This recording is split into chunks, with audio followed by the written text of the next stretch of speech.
Hello friends, you are welcome to my channel NCERT power. आज के इस video में हम लोग एनसीईआरटी कक्षा 7 का अध्याय 2 राजा और उनके राज के अध्याय को पढ़ेंगे। लेकिन उससे पहले सब्र रखो, अभी मेहनत जारी है, वक्त खुद कहेगा अब तेरी बारी है। तो चलिए इस अध्याय को शुरू करते हैं। लेकिन इससे पहले मैंने आपको पहले अध्याय में ही बताया कि कक्षा 7 के सभी अध्यायों के माध्यम से हमें मध्यकाल यानी कि 700 से लेकर के 1750 के बीच में जितनी भी घटना घटित हुई है उसके बारे में इन सभी अध्यायों के माध्यम से हमें जानकारी प्राप्त होगी। लेकिन इस अध्याय में मुख्य रूप से हमें 7वीं शताब्दी के बाद में जिन राजवंशों का उदय हुआ उनके बारे में हमें जानकारी मिलेंगी। लेकिन इससे पहले मैं आपको बता दूं कि जो 7वीं शताब्दी में जो अर्ली 7th सेंचुरी यानी शुरुआती 7वीं शताब्दी में सबसे जो महान शासक हुआ करते थे उनमें हर्षवर्धन, चालुक्य, पांडव इत्यादि ये सभी का शासन था।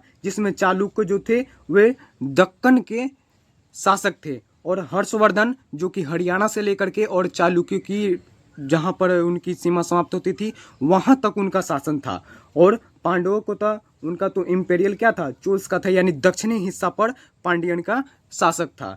लेकिन बाद में 7वीं शताब्दी आते आते यानी 7वीं शताब्दी के बाद में क्या हुआ कि जो गुर्जर प्रतिहार और राष्ट्रकूट और पाल वंशों का नए राजवंशों का उदय हुआ। तो उसे हम इस अध्याय में इस वीडियो के माध्यम से बहुत ही अच्छे से समझेंगे। तो चलिए इसे शुरू करते हैं।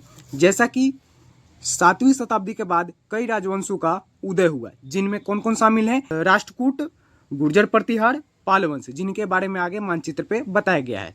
तो अभी हम मानचित्र पे चलेंगे। लेकिन उससे पहले मानचित्र 1 में उपमहाद्वीप के विभिन्न हिस्सों में 7वीं से 12वीं शताब्दी के बीच शासन करने वाले प्रमुख राजवंशों को दिखलाया गया है। तो चलिए अब हम इसे मानचित्र के माध्यम से समझते हैं। जैसा कि इस पृष्ठ पे आपको यह उपमहाद्वीप का मानचित्र नजर आ रही होगी। इस मानचित्र पे आपको यह जो लाल रंग से यह रेखाएं खींची हुई नजर आ रही है यह परिवर्तनशील सीमाएं की रेखाएं हैं। यानी कि इससे पहले जो उपमहाद्वीप पे बड़े बड़े शासक शासन किया करते थे जैसे हर्षवर्धन, चालुक्य और पांड्याज, इन सभी का शासन था। उनके पराजय के बाद जो नए राजवंशों का उदय हुआ उनके बाद इन सीमाओं का निर्माण हुआ। जिसमें नए राजवंशों के उदय में गुर्जर प्रतिहार जो कि आज के लगभग मध्य प्रदेश से सटा हुआ यह मिलेगा गुर्जर प्रतिहार का शासक, और दूसरा यह चाहमान जो कि चौहानों के नाम से भी प्रसिद्ध है। यह आज के दिल्ली या अजमेर में अवस्थित है। और यह पाल वंश इधर यहाँ बांग्लादेश की ओर इसका शासन चलता था। और राष्ट्रकूट जो कि चालुक्यों के पराजय के बाद यानी यह दक्कन के तरफ यह पड़ता है, किसका शासन, तो राष्ट्रकूटों का शासन।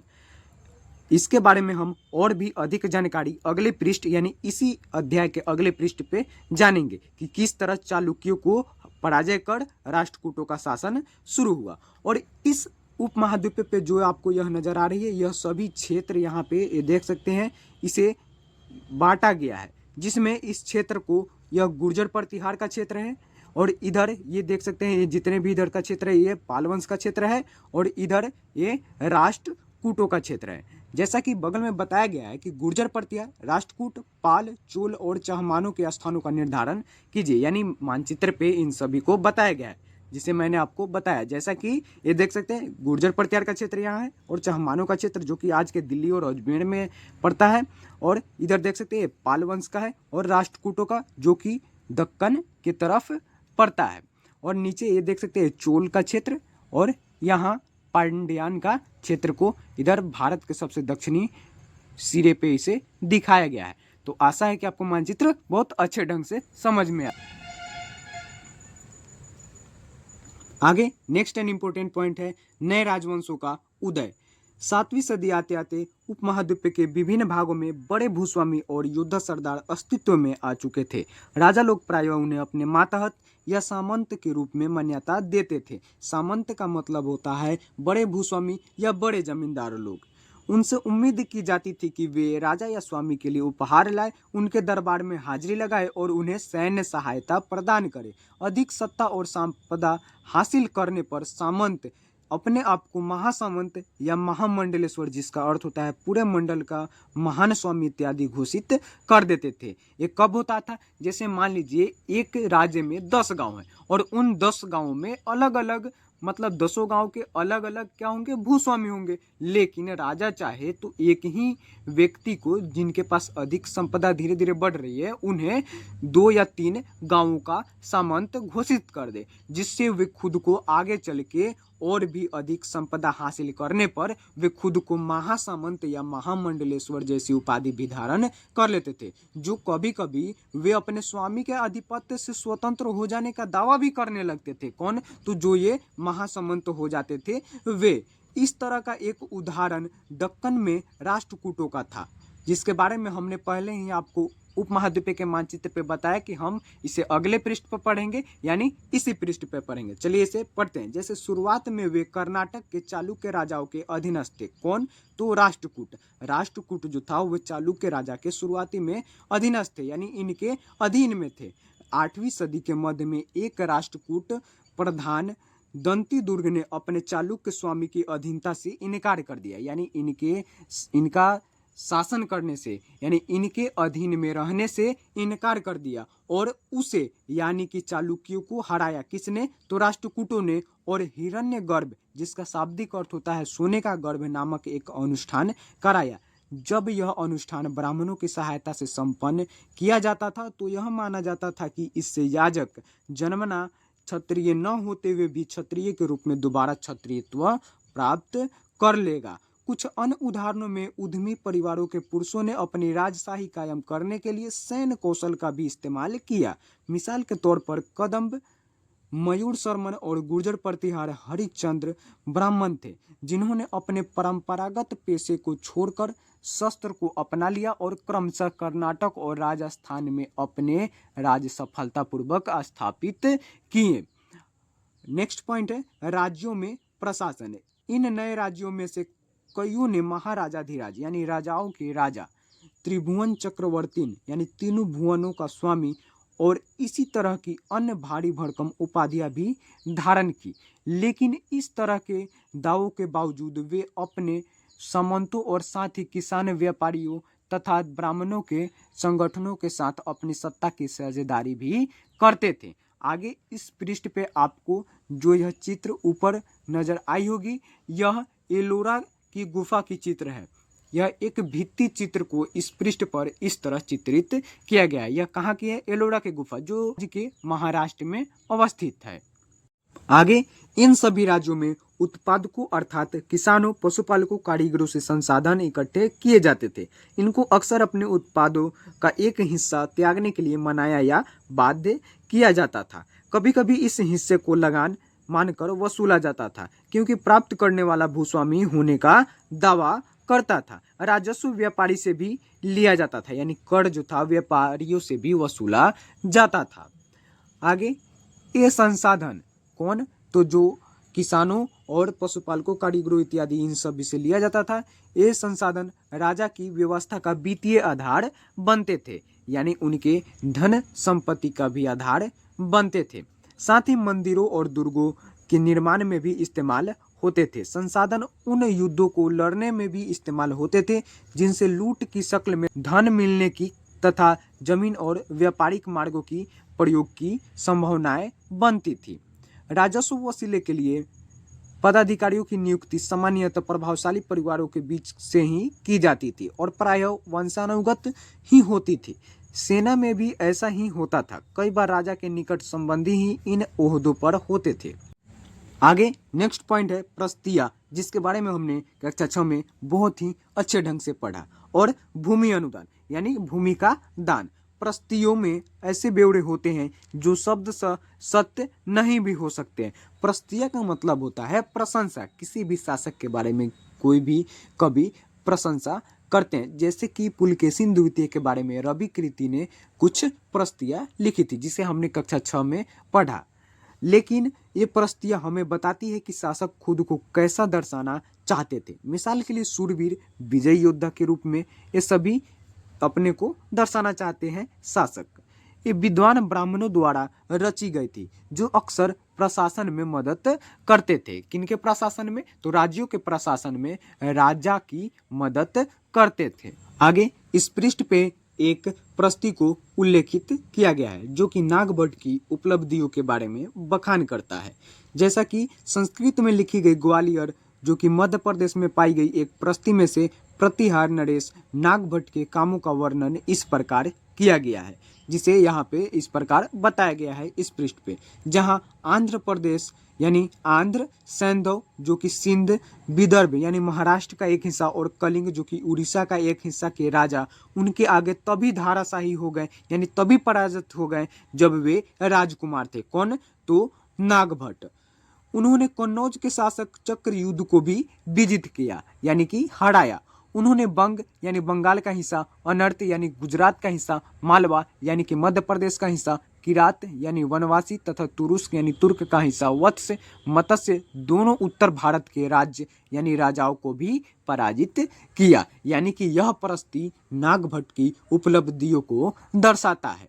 आगे, राजा लोग प्रायः ब्राह्मणों को भूमि अनुदान से पुरस्कृत करते थे। ये ताम्र पत्रों पर अभिलिखित होते थे जो भूमि पाने वाले को दिए जाते थे, जिसे इस पृष्ठ पर इस तरह चित्रित किया गया है। ये देख सकते हैं यहाँ पे इस पृष्ठ पर इस तरह चित्रित किया गया है, जो कि यह चित्र 2 को इस प्रकार प्रदर्शित किया गया है। यह थोड़ा संस्कृत और थोड़ा तमिल में लिखा हुआ ताम्रपत्रों का एक संग्रह है, यानी कि एक जगह इन सभी को इकट्ठा किया गया है, जिसमें 9वीं सदी में एक शासक के द्वारा दिए गए भूमि अनुदान का उल्लेख किया गया है। जिन कड़ियों से यह पत्र जुड़े हैं उन पर राजसी मुहर लगी है, जो यह बतलाने के लिए है कि यह एक प्रमाणिक दस्तावेज है। आगे नेक्स्ट पॉइंट है, भूमि के साथ क्या क्या दिया जाता था, यानी ब्राह्मणों को भूमि दान के साथ और क्या क्या दिया जाता था, उन्हें इस पृष्ठ पर यहाँ पे बहुत ही अच्छे ढंग से विस्तृत कर उल्लेख किया गया है, जिसे आप वीडियो को स्टॉप कर पढ़ सकते हैं। आगे 12वीं शताब्दी में एक बृहत संस्कृत काव्य भी रचा गया, जिसमें कश्मीर पर शासन करने वाले राजाओं का इतिहास दर्ज है। इसे कलहन नामक एक रचनाकार द्वारा रचा गया। कलहन ने अपना वृत्तांत लिखने के लिए शिलालेखों, दस्तावेजों, प्रत्यक्षदर्शियों के वर्णनों और पहले की इतिहासों समेत अनेक तरह के स्रोतों का इस्तेमाल किया। किसने? तो कलहन ने। प्रस्तियों के लेखकों से भिन्न वह अक्सर शासकों और उनकी नीतियों के बारे में आलोचनात्मक रुख दिखलाता है, इसलिए 12वीं सदी के लिए यह असाधारण ग्रंथ था। आगे नेक्स्ट पॉइंट है, धन के लिए युद्ध। आपने यह गौर किया होगा कि इनमें से प्रत्येक शासक राजवंश का आधार कोई क्षेत्र विशेष था। वे दूसरे क्षेत्रों पर भी नियंत्रण करने का प्रयास करते थे। एक विशेष रूप से वांछनीय क्षेत्र था गंगा घाटी में कन्नौज नगर, जो कि आज के उत्तर प्रदेश में पड़ता है। आगे गुर्जर प्रतिहार, राष्ट्रकूट और पाल वंशों के शासक सदियों तक कन्नौज के ऊपर नियंत्रण को लेकर आपस में लड़ते रहे। यानी ये तीनों जो 7वीं शताब्दी के बाद नए राजवंशों का उदय हुआ था, ये तीनों शासक थे उनमें शामिल, जो कि सुप्रीमेसी ऑफ कन्नौज यानी कन्नौज पे अपना प्रभुत्व जमाने के लिए आपस में हमेशा लड़ते रहते थे। चूंकि इस लंबी चली लड़ाई में 3 पक्ष थे, इसलिए इतिहासकारों ने प्रायः इसकी चर्चा त्रिपक्षीय संघर्ष के रूप में की है। शासकों ने बड़े मंदिरों का निर्माण करवा कर भी अपनी सत्ता और संसाधनों का प्रदर्शन करने का प्रयास किया, इसलिए जब वे एक दूसरे के राज्यों पर आक्रमण करते थे तो मंदिरों को भी अपना निशाना बनाते थे, जो कभी कभी बहुत अधिक संपन्न होते थे। अफगानिस्तान के गजनी का महमूद ऐसा ही एक शासक है। उसने धार्मिक पूर्वाग्रह से प्रेरित हो उपमहाद्वीप पर 17 बार यानी 1000 से लेकर के 1025 ईस्वी के बीच 17 बार हमला किया। उसका निशाना था संपन्न मंदिर, जिनमें गुजरात का सोमनाथ मंदिर भी शामिल था। महमूद जो धन उठा ले गया, उसका बहुत बड़ा हिस्सा गजनी में एक वैभवशाली राजधानी के निर्माण में खर्च हुआ। युद्ध करने वाले दूसरे राजाओं में चहमान भी थे, यानी चौहान भी शामिल थे, जो बाद में चौहान के रूप में जाने गए। कौन? तो चहमान बाद में चौहान के रूप में जाने लगे। वे दिल्ली और अजमेर के आसपास के क्षेत्र पर शासन करते थे। उन्होंने पश्चिम और पूर्व की ओर अपने नियंत्रण क्षेत्र का विस्तार करना चाहा, जहां उन्हें गुजरात के चालुक्यों और पश्चिमी उत्तर प्रदेश के गढ़वालों से टक्कर लेनी पड़ी। चहमान शासक पृथ्वीराज तृतीय जिनका शासक 1168 से 1192 तक था, जिसने सुल्तान मोहम्मद गोरी नामक अफगान शासक को 1191 में हराया, लेकिन दूसरे ही साल 1192 में उसके हाथों हार गया। क्यों? यह इसलिए क्योंकि जो ये पृथ्वीराज तृतीय थे, इन्होंने गजनी को परास्त करने के बाद भी उसे जीवन दान दे दिया, जो कि इनकी सबसे बड़ी भूल थी। बाद में इन्हीं के मतलब देश के उपमहाद्वीप के इन्हीं के बगल के कोई शासक ही उनसे मिलकर यानी मोहम्मद गोरी से मिलकर इनको पराजित कर दिया। लेकिन दूसरे ही साल क्या हुआ, यानी इनको 1192 में ही इनको पराजित कर दिया। नेक्स्ट पॉइंट है चोल राज नजदीक से एक नज़र, यानी चोल वंश के बारे में हम यहाँ पे पूरे डिटेल में जानेंगे। जैसे उरेयूर से तंजावुर तक चोल वंश सत्ता में कैसे आया, ये हमारा मुख्य प्रश्न है। तो कावेरी डेल्टा में मुट्रियार नाम से प्रसिद्ध एक छोटे से मुखिया परिवार की सत्ता थी। वे कांचीपुरम के पल्लव राजा के मातहत थे। उड़ियार के चोलवंशीय प्राचीन मुखिया परिवार के विजयालय ने 9वीं सदी के मध्य में मुटियारों को हराकर इस डेल्टा पर कब्जा जमाया। उसने वहां तंजावुर शहर और निशुंभ सूदनी देवी का भी मंदिर बनवाया। आगे इस पृष्ठ पे जो यह मानचित्र नजर आ रही है, यह उपमहाद्वीप के मानचित्र है, जो कि मानचित्र 2 है। इस मानचित्र के द्वारा हमें चोल शासक के नियंत्रण क्षेत्र को बताया जा रहा है। जैसा कि ये आपको परिवर्तनशील सीमाएं नजर आ रही है, यहाँ से लेकर के ये भारत के सबसे दक्षिणी छोर तक जहाँ पर पांड्यान का शासक था, वहाँ तक चोल वंश का शासक था, जिसमें गंगईकोंड चोलपुरम, कोची, तंजावुर, उरेयूर, मदुरई, पांड्यान ये सभी चोल शासक के क्षेत्र के नियंत्रण में ही आते थे। आगे विजयालय के उत्तराधिकारियों ने पड़ोसी इलाकों को जीता और उसका राज्य अपने क्षेत्रफल तथा शक्ति दोनों रूपों में बढ़ता गया। दक्षिण और उत्तर के पांड्यान और पल्लव के इलाके इस राज्य का हिस्सा बना लिए गए। राजराज प्रथम, जो सबसे शक्तिशाली चोल शासक माना जाता है, 985 में राजा बना और उसी ने इनमें से ज्यादातर क्षेत्रों पर अपने नियंत्रण का विस्तार किया। उसने साम्राज्य के प्रशासन का भी पुनर्गठन किया। राजराज के पुत्र राजेंद्र प्रथम ने उसकी नीतियों को जारी रखा और उसने गंगा घाटी, श्रीलंका तथा दक्षिण पूर्व एशिया के देशों पर भी हमला किया। इन अभियानों के लिए उसने जल सेना भी बनाई। किसने? तो राजराज का पुत्र राजेंद्र प्रथम ने। आगे नेक्स्ट पॉइंट है भव्य मंदिर और कांस्य मूर्तिकला। राजराज और राजेंद्र प्रथम द्वारा बनवाए गए तंजावुर और गंगईकोंड चोलपुरम के बड़े मंदिर स्थापत्य और मूर्तिकला की दृष्टि से एक चमत्कार है। आगे यानी इस पृष्ठ पे राजेंद्र प्रथम के द्वारा बनाया गया गंगईकोंड चोलपुरम का एक मंदिर को इस पृष्ठ पर इस तरह चित्रित किया गया है, जो कि आपको स्पष्ट नजर आ रही होगी। ये देख सकते हैं, जो कि राजराज प्रथम और उनके पुत्र राजेंद्र प्रथम के द्वारा बनाए गए इन मंदिरों की शिल्पकृति का चित्र इस पृष्ठ पर इस तरह चित्रित किया गया है। आगे चोल मंदिर अक्सर अपने आसपास विकसित होने वाली बस्तियों के केंद्र बन गए। ये शिल्प उत्पादन के केंद्र थे। ये मंदिर शासकों और अन्य लोगों द्वारा दी गई भूमि से भी संपन्न हो गए थे। इस भूमि की उपज उन सारे विशेषज्ञों का निर्वाह करने में खर्च होती थी जो मंदिर के आसपास रहते और उसके लिए काम करते थे, जैसे पुरोहित, मालाकार, बावर्ची, मेहतर, संगीतकार, नर्तक इत्यादि। दूसरे शब्दों में मंदिर सिर्फ पूजा आराधना के स्थान नहीं थे, वे आर्थिक, सामाजिक और सांस्कृतिक जीवन के केंद्र भी बन गए थे। मंदिर के साथ जुड़े हुए शिल्पों में सबसे विशिष्ट था कांस्य प्रतिमाएं बनाने का काम। चोल कांस्य प्रतिमाएं संसार की सबसे उत्कृष्ट कांस्य प्रतिमाओं में गिनी जाती है। आगे जो कांस्य प्रतिमाएं होती थी, वे ज्यादातर प्रतिमाएं तो देवी देवताओं की ही होती थी, लेकिन कुछ प्रतिमाएं भक्तों की भी बनाई गई थी। आगे नेक्स्ट पॉइंट है कृषि और सिंचाई।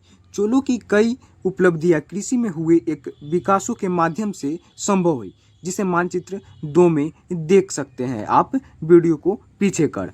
गौर कीजिए कि कावेरी नदी बंगाल की खाड़ी में मिलने से पहले कई छोटी छोटी शाखाओं में बट जाती है। ये शाखाएं बार बार पानी उलीचती है, जिससे किनारों पर उपजाऊ मिट्टी जमा होती रहती है। शाखाओं का पानी कृषि, विशेषतः चावल की खेती के लिए आवश्यक आर्द्रता की मुहैया कराता है। हालांकि तमिलनाडु के दूसरे हिस्सों में कृषि पहले ही विकसित हो चुकी थी, पर 5वीं या 6ठी सदी में आकर ही इस इलाके में बड़े पैमाने पर खेती शुरू हो गई। कुछ इलाकों में जंगलों को साफ किया जाना था और कुछ दूसरे इलाकों में जमीन को समतल किया जाना था। डेल्टा क्षेत्रों में बाढ़ को रोकने के लिए तटबंध बनाए जाने थे और पानी को खेतों तक ले जाने के लिए नहरों का निर्माण होना था। कई क्षेत्रों में एक साल में 2 फसलें उगाई जाती थी। कई जगहों पर फसलों की सिंचाई कृत्रिम रूप से करना जरूरी था। सिंचाई के लिए कई पद्धतियां अपनाई जाती थी। कुछ इलाकों में कुएं खोदे गए, कुछ अन्य जगहों में बारिश के पानी को इकट्ठा करने के लिए विशाल सरोवर भी बनाए गए। जो यह चित्र आपको इस पृष्ठ पे नजर आई, यह एक चोल कांस्य प्रतिमा की थी, जिसे आपने इस पृष्ठ पर देखा। आगे इस पृष्ठ पे चित्र 5 को प्रदर्शित कर इसके बारे में कुछ बताया गया, लेकिन उससे पहले स्मरण रहे कि सिंचाई के काम में योजना की जरूरत होती है, जैसे श्रम और संसाधनों को व्यवस्थित करना, इन कामों की देखरेख करना और यह तय करना कि पानी का बंटवारा कैसे किया जाए। ज़्यादातर नए शासकों साथ ही साथ गांव में रहने वाले लोगों ने इन गतिविधियों में सक्रिय रूप से दिलचस्पी दिखाई, यानी कि इसमें भूमिका निभाई। अब चलिए इस मानचित्र 5 के बारे में पढ़ते हैं। जैसे 9वीं शताब्दी में तमिलनाडु का एक जलद्वार, जिसे इस पृष्ठ पर इस तरह चित्रित किया गया है। हौज से नदी की शाखाओं में पानी के प्रवाह को इसके जरिए नियंत्रित किया जाता था। इससे पानी से खेत सींचे जाते थे, यानी इससे जो पानी निकलती थी, इससे क्या होता था, इसका काम क्या था, खेत को सिंचाई करना। जलद्वार पारंपरिक रूप से एक लकड़ी या धातु बाधा है, जो आमतौर पर पानी के स्तर को नियंत्रित और नदियों और नहरों में दर प्रवाह को संचालित करता है। आगे नेक्स्ट पॉइंट है साम्राज्य का प्रशासन। प्रशासन किस प्रकार संगठित था, यानी कि एकजुट था, इसके बारे में हम यहाँ पढ़ेंगे। जैसे किसानों की बस्तियां जो उड़ कहलाती थी, सिंचाई खेती के साथ बहुत समृद्ध हो गई थी। इस तरह के गांवों के समूह को नाडु कहा जाता था। ग्राम परिषद और नाडु न्याय करने और कर वसूलने जैसे कई प्रशासकीय कार्य करते थे। धनी किसानों को केंद्रीय चोल सरकार की देखरेख में नाडु के कामकाज में अच्छा खासा नियंत्रण हासिल था। उनमें से कई धनी भूस्वामियों को चोल राजाओं ने सम्मान के रूप में मुवेंद वेलन, यानी तीनों राजाओं को अपनी सेवाएं प्रदान करने वाला वेलन का किसान, अड़ियार यानी प्रधान जैसी उपाधियां दी और उन्हें केंद्र में महत्वपूर्ण राजकीय पद भी सौंपे गए। आगे नेक्स्ट पॉइंट है भूमि के प्रकार। चोल अभिलेखों में भूमि की विभिन्न कोटियों का उल्लेख मिलता है, जैसे वेलन वगाई, गैर ब्राह्मण किसान स्वामी की भूमि। दूसरा ब्रह्मदे, जो कि ब्राह्मणों को उपहार में दी गई भूमि। तीसरा साला भोग, यानी किसी विद्यालय के रख रखाव के लिए भूमि। चौथा देवदान या तिरुन मटकणी, यानी मंदिर को उपहार में दी गई भूमि।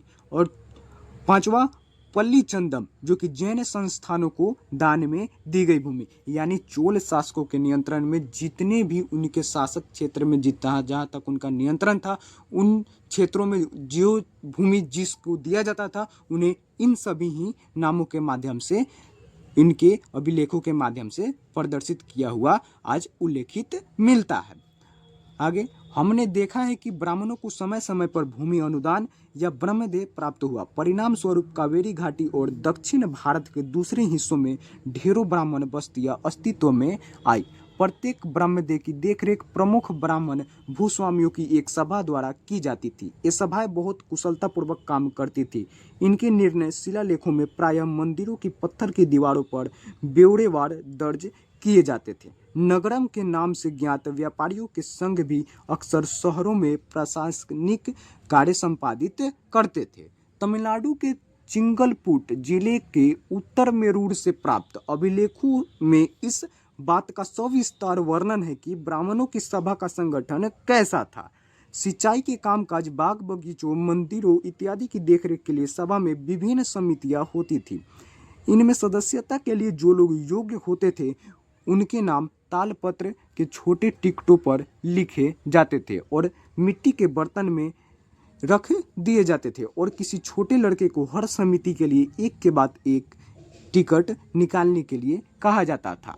इस प्रकार ही वहाँ पे उनकी मतलब समितियों का गठन होता था और उनमें कोई एक प्रमुख बनता था। आगे नेक्स्ट पॉइंट है अभिलेख और लिखित सामग्री। उत्तर मेरूर अभिलेख के अनुसार सभा की सदस्यता कौन अर्जित कर सकता है, यानी सभा का सदस्य यानी प्रमुख व्यक्ति किसे चुना जा सकता है। तो सभा की सदस्यता के लिए इच्छुक लोगों को ऐसी भूमि का स्वामी होना चाहिए जहाँ से भू राजस्व वसूला जाता है, उनके पास अपना घर होना चाहिए, उनकी उम्र 35 से 70 वर्ष के बीच होनी चाहिए, उन्हें वेदों का ज्ञान होना चाहिए, उन्हें प्रशासनिक मामलों की अच्छी जानकारी होनी चाहिए और ईमानदार भी होना चाहिए। यदि कोई पिछले 3 सालों में किसी समिति का सदस्य रहा है तो वह किसी और समिति का सदस्य नहीं बन सकता।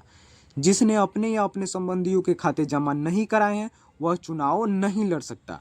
और आगे अभिलेखों में राजाओं और शक्ति संपन्न पुरुषों के बारे में तो जानकारी मिलती है, लेकिन यह जानना थोड़ा सा मुश्किल है कि साधारण मर्दों और औरतों का जीवन इन राज्यों में कैसा था। तो उसे 12वीं शताब्दी के तमिल कृति पेरिया पूर्णम से एक उदाहरण लेकर के इस पृष्ठ पर इस तरह बताया गया है, जिसे आप वीडियो को स्टॉप कर पढ़ सकते हैं। तो इस तरह हमारा अध्याय 2 राजा और उनके राज्य समाप्त होता है। तो इसी तरह बने रहें हमारे चैनल एनसीईआरटी पावर के साथ। और जाते जाते मैं आपको बात बता दूं कि मैंने इस अध्याय का पीडीएफ नोट्स लिंक के रूप में डिस्क्रिप्शन बॉक्स में डाल रखा है, जहां से आप इस अध्याय का पीडीएफ नोट्स डाउनलोड कर सकते हैं। यह मेरा खुद से बनाया हुआ पीडीएफ नोट्स है। तो धन्यवाद दोस्तों, इसी तरह बने रहें हमारे चैनल एनसीईआरटी पावर के साथ। और जाते जाते इस वीडियो को लाइक और इस चैनल को सब्सक्राइब और अपने प्रियजनों दोस्तों के साथ इसे शेयर करना ना भूलें। हमारी सोच आपकी सफलता। जय हिंद।